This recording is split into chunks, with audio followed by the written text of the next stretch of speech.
देखिए, सियोर वाले महाराज हमेशा कहते हैं कि चोर को कुबेर बना दिया भगवान ने। ये उसी चोर की कथा है। यज्ञ दत्त जो कि भगवान शंकर की भक्ति में डूबे हुए हैं, भगवान शंकर के भजन में डूबे हुए हैं, उनके पुत्र हैं गुणनिधि। जिस गुणनिधि को यज्ञदत्त ब्राह्मण ने सारे वेद, सारे शास्त्र, सारे पुराण, सारी विद्या, सब कुछ सिखाया,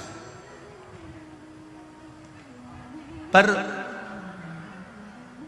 सब कुछ सीखने के बाद भी अगर वो अपने मार्ग से विभाजित हो रहा है, अपने मार्ग से हट रहा है, तो यह माता पिता की गलती नहीं, ये कहीं ना कहीं उसके पूर्व का कोई कर्म होगा जिसके कारणवश वो अपने मार्ग से भटक रहा है, अपने मार्ग से जा रहा है। शिव पुराण कहती है, भगवान शंकर का संवाद कहता है, जब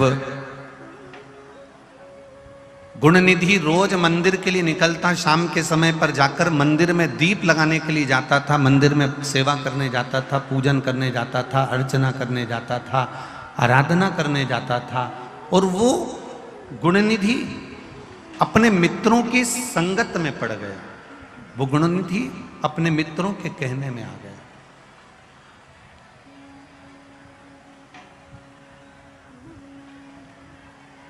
और जब अपने मित्रों की संगत में आया, अपने मित्रों के कहने में आ गया, और मित्रों के कहने में आने पर वो मंदिर जाते जाते अब गलत पथ पर जाने लगा और जुआ खेलने लगा, जुआ खेलने लगा। मार्ग विभाजित हो गए, गुणनिधि मार्ग से हट गए। एक बार पिताजी को मालूम पड़ा कि इसने घर का सामान चोरी कर लिया और जुए में लगा दिया। अब गुणनिधि घर का सामान चोरी कर कर कर भी जुए में लगाने लगा, बर्बाद होने लगा। पिता यज्ञदत्त पूजन का सामान लेकर आए थे, शिव जी के पूजन का सामान रखा था, और गुणनिधि जिस पात्र में पूजन का सामान रखा था उसी पात्र को उठाकर गुणनिधि ले गए और उसको जुए में लगा दिया। अब देखिएगा, जरा ध्यान दीजिएगा, जिसको वेद मालूम है, जिसको पुराण मालूम है, जिसको शास्त्र मालूम है, सारी विद्या मालूम है, पिता ने अपने पुत्र को सब कुछ दिया, सारा ज्ञान दिया, सारे वेद पुराण शास्त्र सब कुछ सिखाया, पर जरा सी गलत संगति, जरा सी कुसंगति बेटे को ले जाकर गलत मार्ग पर भेज दी। गलत संगति, कुसंगति, एक जरा सी गलत संगति में पड़ गया, जुआ खेलने लगा, और जुआ खेलते खेलते खेलते खेलते घर का सामान बेचने लगा। समय आया, और समय ऐसा आया, ऐसा समय आया, यज्ञदत्त को मालूम पड़ा कि बेटा गलत मार्ग में पड़ गया। क्रोध आ गया, क्रोध आया, यज्ञदत्त ने तुरंत अपने बेटे गुणनिधि को बुलाया, और गुणनिधि को बुलाकर कहा, तू मार्ग पर सही चल, ब्राह्मण के घर का बेटा है, अच्छा कर्म कर, गलत कर्म क्यों करता? ब्राह्मण का कर्म है शास्त्र पढ़ना, शास्त्र सुनाना, वैश्य का कर्म है धन एकत्रित करना, क्षत्रिय का कर्म है रक्षा करना, शूद्र का कर्म है सेवा करना। अपने अपने कर्म के अनुसार सबको कर्म करना चाहिए, पर तू ब्राह्मण कर्म ना कर कर गलत कर्म कर रहा है, जुए की ओर जा रहा है, तू मेरे घर से, मैं तुझे निकाल दूंगा अगर तूने मार्ग सही नहीं पकड़ा। बेटे ने पिताजी के चरण छुए, अब गलती नहीं होगी, मैं सही मार्ग पर चलूंगा, सही मार्ग की ओर जाऊंगा, एक बार क्षमा कर दो। समय आया,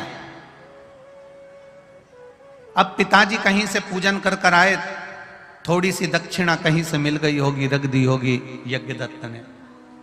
गुणनिधि ने वही दक्षिणा को चुरा लिया, जुए में ले जाकर लगा दिया।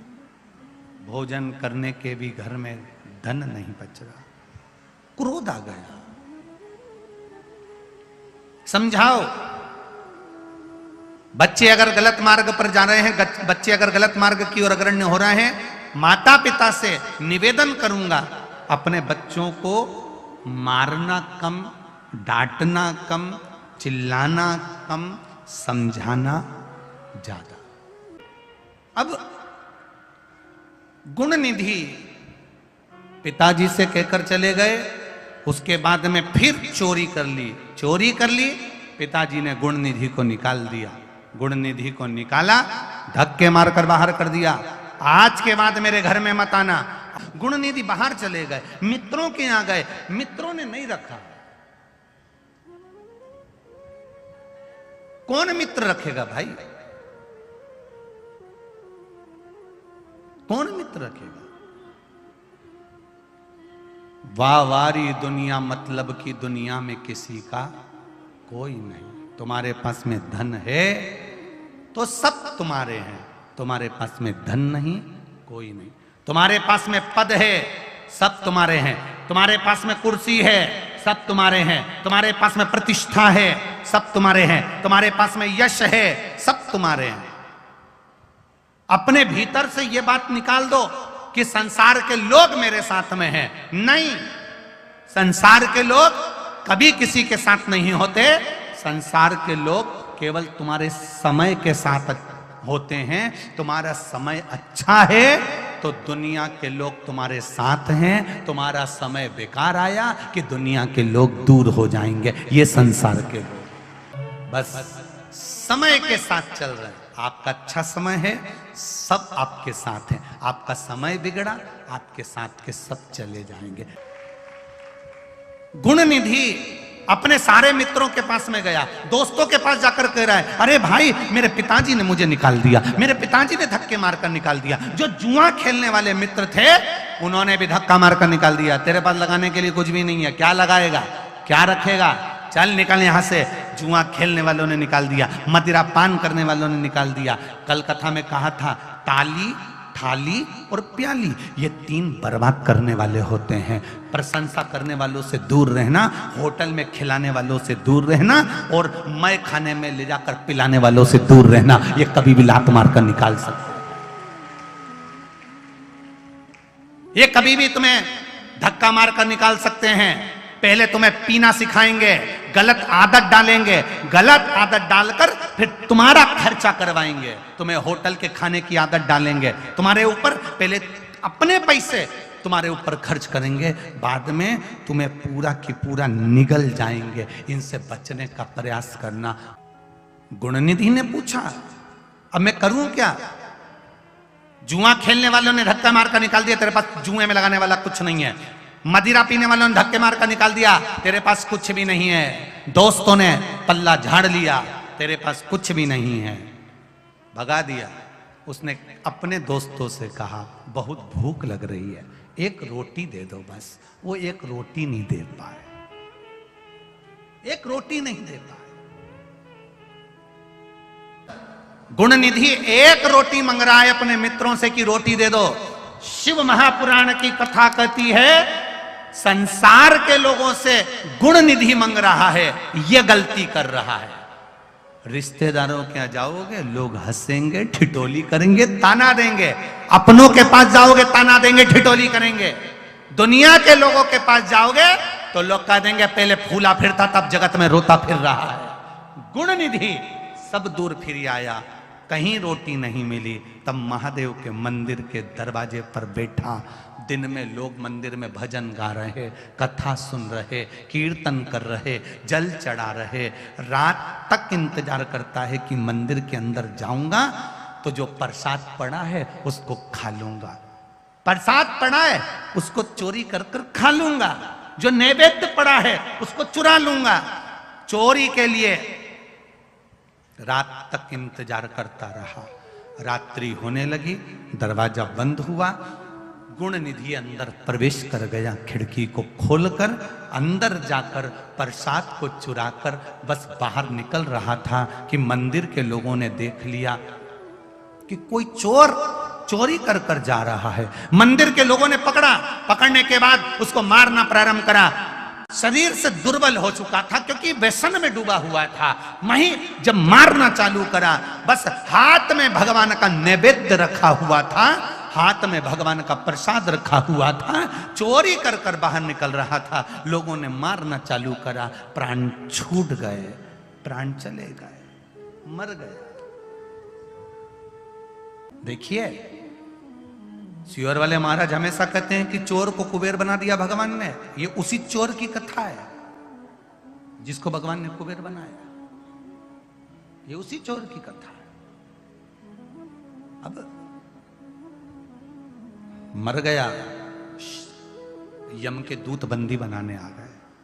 यम के दूत बंदी बनाने के लिए आए और बंदी बनाकर इसको लेकर जाने लगे। शंकर भगवान के गण आ गए, ये किसको पकड़ कर ले जा रहे हो?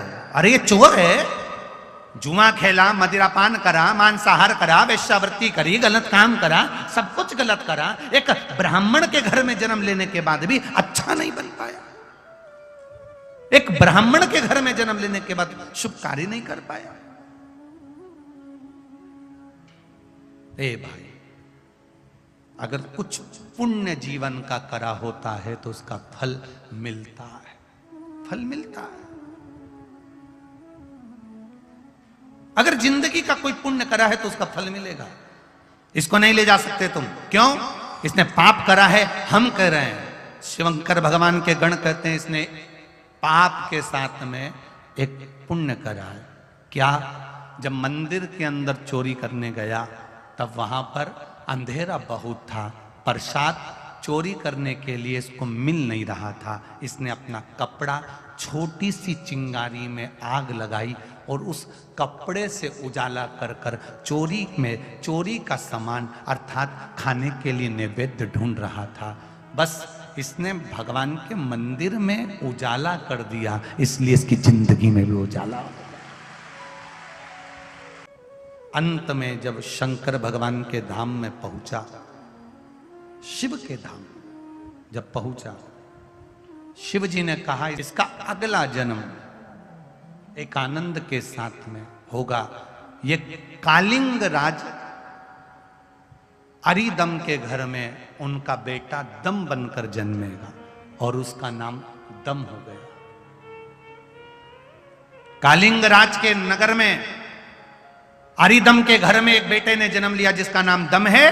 ये गुण निधि वो दम नाम का राजा बन गया और दम नाम के राजा बनने के बाद भी भगवान की अविरल भक्ति में खोया रहा, भगवान की अविरल भक्ति में डूबा रहा। आपका विश्वास, आपकी दृढ़ता शिव भक्ति को प्रदान करती है। शिव महापुराण की कथा कर रही है, भगवान शिव की भक्ति कर रही है। दम भगवान शंकर की भक्ति में लग गए और कितना भजन उस दम ने करा, कितनी भक्ति उस दम ने करी, कितना स्मरण उस दम ने करा, कितना स्मरण। बैठे, कितनी भक्ति उस दम ने करी है, कितना भजन उस दम ने करा। और जब भक्ति विश्वास उस दम का बढ़ गया तब भजन करते करते करते करते एक बार उसने अपने राज्य में ऐसी आनंदता की घोषणा कर दी कि शिव मंदिर में जो दीप लगाएगा, शंकर जी के मंदिर में जो दीप लगाएगा वो सुख का अनुभव करेगा। प्रत्येक शिवालय में, प्रत्येक शिव मंदिर में दम के कहने पर दीप लगने लगा, प्रत्येक शिव मंदिर में। और साथ में एक निर्णय भी निकाला, यदि कोई दीप नहीं लगाता है और शिवालय अगर खाली रहता है तो उसको दंड भी मिलेगा। पूरे नगर का, राज्य का राजा जब इस भाव को प्रकट करता है तो चारों तरफ सुख का अनुभव हो जाता है, एक आनंद का अनुभव हो जाता है। राजा के यहां नगर में शिवालय में दीप लगने लगे। समय आया, वह दम समय के अनुसार सारे नगर के शिवालयों के मंदिरों में, देवालयों में दीप दान कराने लगा। एक बात अपने जीवन में उतार कर रखिएगा, सोमवार की अष्टमी, शिवरात्रि या सोमवार प्रदोष बन सके तुम्हारे पास में शिवालय हो या बेलपत्री का वृक्ष हो, वहां दीप दान अवश्य करना चाहिए। अब एक बात का स्मरण आपको रहे थोड़ा सा, अगर किसी कामना के वश अगर हम दीप लगा रहे हैं या हमारे मन में कोई भाव उत्पन्न है और हम बाबा से कहना चाहते हैं कि बाबा मेरा ये कार्य है आप पूर्ण करिएगा, तो फिर शिव मंदिर में भी लंबी बाती का दीप आप प्रदोष या सोमवार की अष्टमी या सोमवार या आप शिवरात्रि को बाबा से निवेदन कर कर लगा सकते हैं। हाँ, विशेष जब कोई एक बहुत बड़ी बात हो और आपके कार्य में कहीं अटकल हो रही हो, तो एक ही दीप में दो बाती शिव और शक्ति, लंबी बाती बनाई शिव और शक्ति के नाम से, दो बाती एक साथ एक दीप में भी लगा सकते हो। पर कब? जब विशेष कोई आपका कार्य हो और वो अटक रहा हो, विशेष कोई कार्य, और आप बाबा से प्रार्थना कर रहे हो, तो दो बाती का भी प्रयोग आप कर सकते हो। ऐसे शिव तत्व को जानने दम ने, राजा दम ने 41 तरह के दियों का दीप का वर्णन करा है। एक बाती का, फूल बाती का, गोल बाती का, लंबी बाती का, छोटी बाती का, मौली बाती का, वस्त्र बाती का, कपास बाती का, डाली बाती का, ऐसे 41 बाती की महत्वता राजा दम ने दर्शाई है। जम के बोलो जरा, आवाज आना चाहिए। दो बत्ती, और वो दो बत्ती भी अलग नहीं होना चाहिए। एक बत्ती पहले तैयार करी लंबी, फिर दूसरी बत्ती तैयार करे, दूसरी बत्ती को तैयार कर कर दोनों बत्ती को फिर एक साथ मथा, दो बत्ती एक के रूप में जलना चाहिए। शिव और शक्ति दोनों एक। कई माताएं मंदिर में मालूम पड़े दिया लगाने जाएं और कह दे कि नहीं, सियोर वाला महाराज ने बोला है 2 बत्ती रखना है, तो उसने दिए के अंदर 2 बत्ती अलग अलग रख दी। ना ना ना ना, बत्ती अलग बनेगी। कपास लिया, एक बत्ती तैयार करी, कपास लिया, दूसरी बत्ती तैयार करी, दोनों को तैयार कर कर फिर दोनों को एक कर दिया। अर्थात शिव और शक्ति दोनों को एक हो। ये दोनों की शक्ति से जो कार्य मेरा अटक रहा है, जो कार्य में मुझे तकलीफ आ रही है, ये दोनों मिलकर उसको पूर्ण कर दें, वो एक कर कर।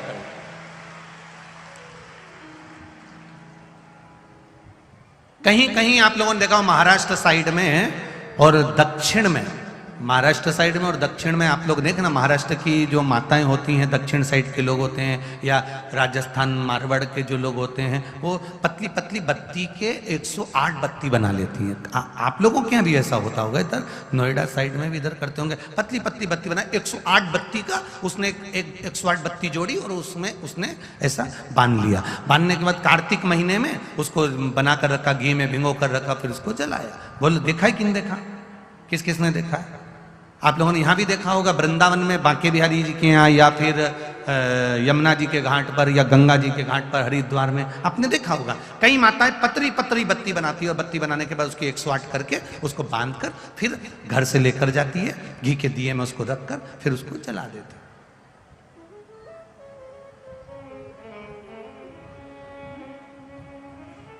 कभी विचार करा आपने कि उसने ये 108 बत्ती जलाने का नियम कहां से लिया, किस जगह से प्राप्त करा, किस जगह से मिला? तो जो 108 बत्ती जला रहे हैं, ये नियम कहां से लेकर आए? तो कहा कालिंग राज के, कालिंग का जो राज्य था उसके जो राजा थे अरिदम, अरिदम का जो पुत्र था दम, उस दम ने प्रत्येक शिव मंदिर में 41 तरह के दीप प्रज्वलन करना बताया। 41 तरह का दीप प्रज्वलन, एक बाती का, लंबी बाती का, फूल बाती का, कलेवा, या मौली नाड़ा जो होता है, इसका दीप, वस्त्र का दीप, लकड़ी का दीप, ये 41 दीपों की महत्वता बताई है दम ने। कालिंग देश का जो राजा हुआ अरिदम, अरिदम का जो पुत्र हुआ दम, उस दम ने 41 तरह के दीप का महत्व बता दिया। और दम राजा का राज्य आया जो पूर्व में गुण निधि था, वो गुण निधि जिसने शंकर जी के मंदिर से केवल नैवेद्य चुराया था, ये दम बनकर जन्म गया, ये राजा बनकर बैठ गया। 41 तरह के दीपों का महत्व वर्णन कर दिया। अब 2 बत्ती का महत्व आपको बताया। 1 बत्ती का महत्व आप जानते हैं, यूट्यूब पर फूल बत्ती का डला हुआ है, मौली बत्ती का डला हुआ है, लकड़ी का, तुलसी की लकड़ी का, बेल लकड़ी का, ये सब उसमें डले हुए हैं, आपने स्मरण करिएगा। अब जो आप लोगों ने देखा कि 108 बत्ती का उन्होंने दीप बनाया और गंगा जी के घाट पर, यमुना जी के घाट पर, या शिवालय में, देवालय में, कहीं हनुमान जी के मंदिर पे, कहीं राम जी के मंदिर में, कहीं कृष्ण के द्वार पर, कहीं पवित्र जगह पर, तीर्थ में उसको लगाया।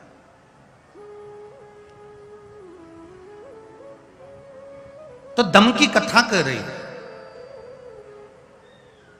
कालिंग राज के राजा दम ने ये 108 बत्ती का दीप क्यों बनाया? आखिर इसको जरूरत क्या पड़ गई? अब आज के जमाने में आप कुछ भी करते हो ना, तो लोगों को लगता है किसी ने बताया होगा तो कर रहे हैं। ना ना ना ना, आप कुछ कर रहे हो तो उसके पीछे कारण हो सकता है। आखिर 108 बत्ती, लंबी बत्ती बनाना, पतली पतली बत्ती बनाना, फिर उसको इकट्ठा करना, फिर धागे से लपेटना, घी में डुबोना, फिर दिए में लगाकर उसको जलाना, गंगा जी के घाट पर, यमुना जी के घाट पर, या कहीं पवित्र नदी के घाट पर, या किसी तीर्थ में जाकर उसको जलाना, उसका कारण क्या है? ये साधारण मंदिरों में उसको नहीं जलाते, वो तीर्थ में, पवित्र मंदिर में, कोई पुण्यवान बहुत प्राचीन, वहां उसको जलाया। उसका कारण क्या है? तो कहा, दम नाम के राजा का संवाद कहता है, कालिंग राज के उस नगर में जब चारों तरफ हाहाकार मच गया और दूसरे राज्यों ने आक्रमण करना प्रारंभ कर दिया, दूसरे राज्य जब आक्रमण कर रहा,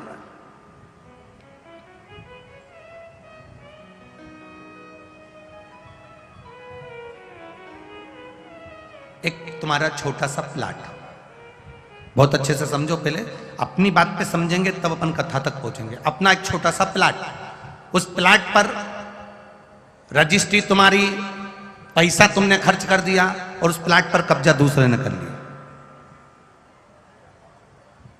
एक छोटी सी जगह, और छोटी सी जगह तुमने चलाते चलाते चलाते चलाते 8 साल हो गए, 10 साल हो गए, 10 साल में तुमने उसको जमा लिया, जमाते जमाते जमाते जमाते अब दूसरे को लगने लगा कि ये जगह मुझे मिलना चाहिए क्योंकि इस पे व्यापार अच्छा हो रहा है, इसमें कमाई अच्छी हो रही है, क्या करना चाहिए? ये जगह मेरी होना चाहिए।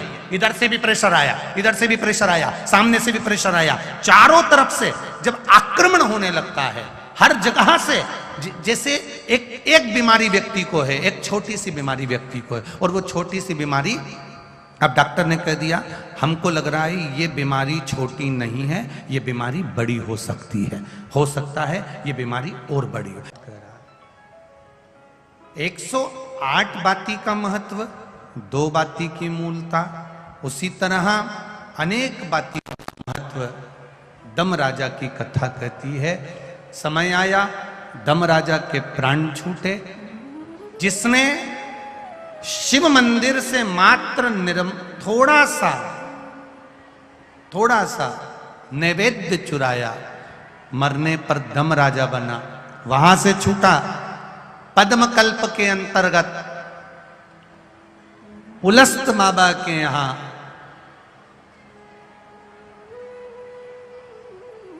विश्रवा जी के घर में इस बालक का फिर जन्म हो गया और इसका नाम वेश्रवा पड़ा। अब वेश्रवा जब पड़ा, नाम पढ़ते से ही 3 जन्म का ज्ञान इसको था। शंकर जी के मंदिर से नैवेद्य चुरा कर पाया था, मर गया था, शिवालय गया, वहां से छूटा, छूटने के बाद दम राजा बना। दम राजा के वन में विशर्वा जी का पुत्र बेशर्वा बना। अब बेशर्वा बन गया, शिव जी की आराधना में फिर डूब गए। शिव आराधना में वापस डूबा। और बेशर्वा जब शिव आराधना में डूब जाते हैं, इतने डूबते कि भगवान देवादिदेव महादेव जो बेशर्वा जी को देखते रहते कि कितनी आराधना कर रहा है, सब कुछ छोड़ दिया। शरीर में केवल अस्थियां बची है, मांस समाप्त हो चुका है, कुछ नहीं बचा। वैशर्वा के पास में, वैशर्वा ऋषि के पुत्र के शरीर में मांस समाप्त हो गया, केवल पिंजरा शरीर का अस्थियों का बचा है। महाराज, दुनिया के लोग कहते हैं कि रावण असुर था, राक्षस था, फिर उसको ये इतना सोने का महल, उसको इतना सोने का नगर, सोने का महल, सोने की सत्ता, सोने की लंका कैसे प्राप्त हुआ, कैसे मिले? ध्यान दें, जब रावण असुर प्रवृत्ति का है, कष्ट दे रहा है, तकलीफ दे रहा है, लोगों को मार रहा है, संतों को, साधुओं को, ब्राह्मण जन को, गुरुजन को जब तकलीफ दे रहा है, तो फिर इतना, इसके पास में इतना सारा गोल्ड, इतना सोना, इतना वैभव उसके पास कैसे आ गया?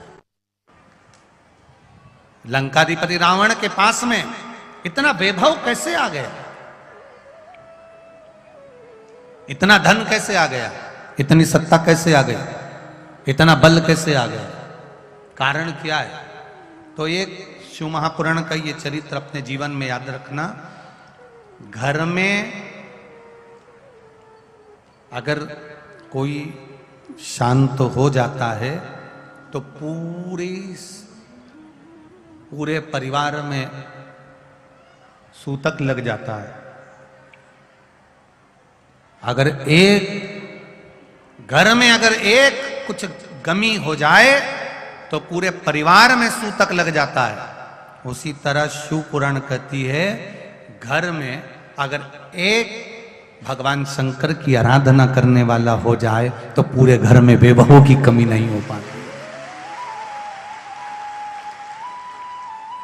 रावण को ये सत्ता मिल रही है, रावण को ये वैभव मिल रहा है। अब विशर्वा ऋषि के ही पुत्र हैं लंकाधिपति रावण, और विशर्वा ऋषि के ही पुत्र हैं बेशर्वा। तो रावण को इतनी सत्ता कैसे मिल रही है? रावण को इतना वैभव कैसे मिल रहा है?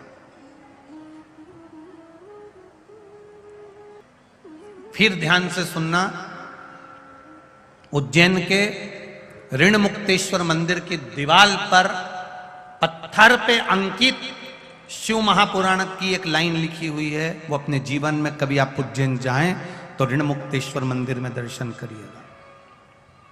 वहां लिखा है,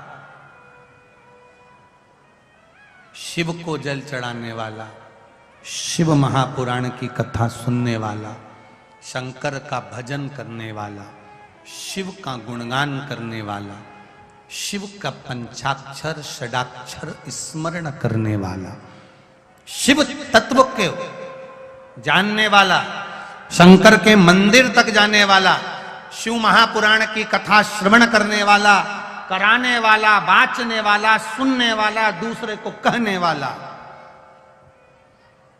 अगर कोई भूल से भी शिव महापुराण की कथा में पहुंच जाता है तो ऋणमुक्तेश्वर मंदिर उज्जैनी अवंतिकापुरी का वो दीवार लिखी हुई कहती है, जो पत्थर से अंकित है, कहती है कि शिव महापुराण की कथा 7 पीढ़ी को नहीं, शंकर की आराधना 7 पीढ़ी को नहीं 71 पीढ़ी को तार देती है।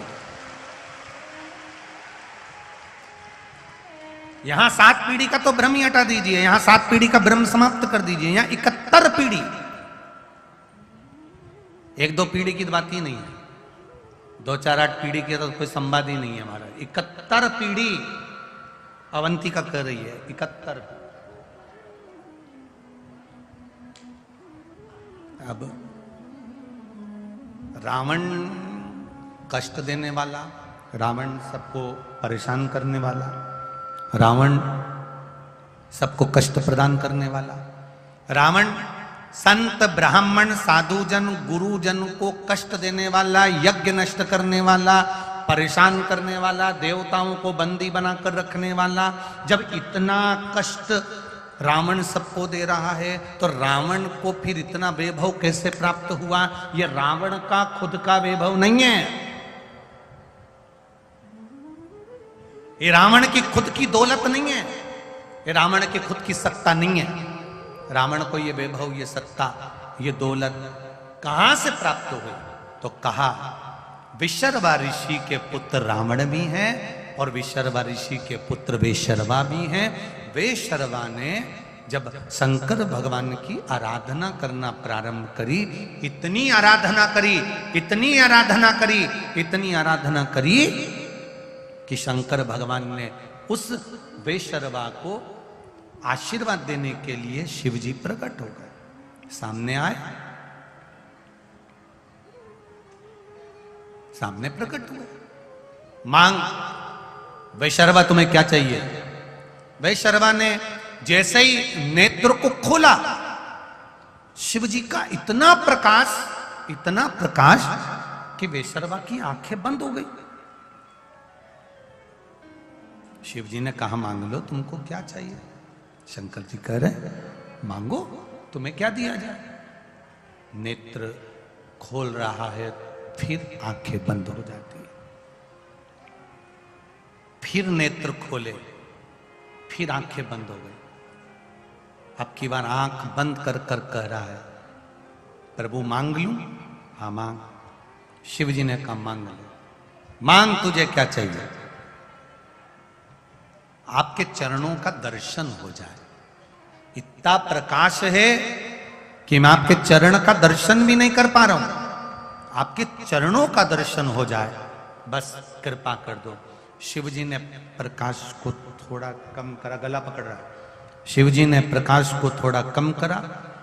तब चरण का दर्शन करने से पहले वेशर्वा माता पार्वती को घूर कर देखने लगा। नेत्र आए,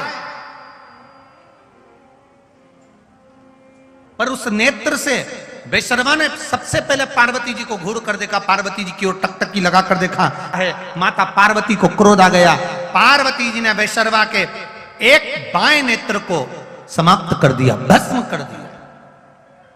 वेशर्वा चरणों में पड़ गया, भोलेनाथ मेरा बायां नेत्र माता ने जला दिया, समाप्त कर दिया। शिवजी कहते हैं वेशर्वा, पार्वती जी शिवजी से कहती हैं इसकी बात में मानना, पहले मेरी बात मानो, इसने मुझे घूर कर क्यों देखा? इसने मुझे घूर कर क्यों देखा? इसीलिए मैंने इसके नेत्र को जला दिया। शंकर भगवान पार्वती जी से कहते हैं पार्वती जी तुम समझ नहीं सकती, ये आपको टकटकी लगाकर इसलिए देख रहा था कि पार्वती जी तुमने कौन सा पुण्य करा, ऐसी कौन सी तप साधना तुमने करी जो आप शंकर जी की अर्धांगिनी बनकर बैठ गई, इसलिए देख रहा था। कौन सी तप साधना? 2 पुण्य पर, एक शिव महापुराण की कथा में जाओ या टीवी पर कथा सुनो तो अपने आप को गौरव महसूस करना कि मैंने कोई पुण्य अच्छा करा था, और एक आपके घर में अगर बेटी जन्म ले ले, आपके घर में अगर बेटी का जन्म हो जाए तो अपने आप को गौरव महसूस करना कि सारे तीर्थ मेरे घर में जन्म ले लिए। बस बेटियों से एक बात कहना चाहूंगा, माता पिता के घर में बेटी जन्म लेती है तो माता पिता को तीर्थ जाने की जरूरत नहीं पड़ती, सारे तीर्थ बेटी का जहां जन्म होता है वहां आ जाते हैं। बस बेटी से एक निवेदन है, कि अपने माता पिता को कन्यादान का मौका जरूर देना, कहीं गलत जगह मत चली जाए। आपसे निवेदन है, आप शिव के रूप में कथा सुनने बैठे हो, शिव महापुराण की कथा करने वाला तुम रूप का है, और कथा का जजमान कौन है? ईश्वर जी, गोरा जी, शंकर जी और पार्वती जी। सिसोदिया जी तो निमित्त मात्र है। ये उमा पब्लिक स्कूल जहां कथा हो रही है तो निमित्त मात्र है। कथा तो मेरे महादेव कर रहे हैं और वही सुन रहे हैं, वही सुन रहे हैं, कोई दूसरा नहीं कर सकता, दूसरा नहीं। शिव की भक्ति में लगो, शंकर की आराधना।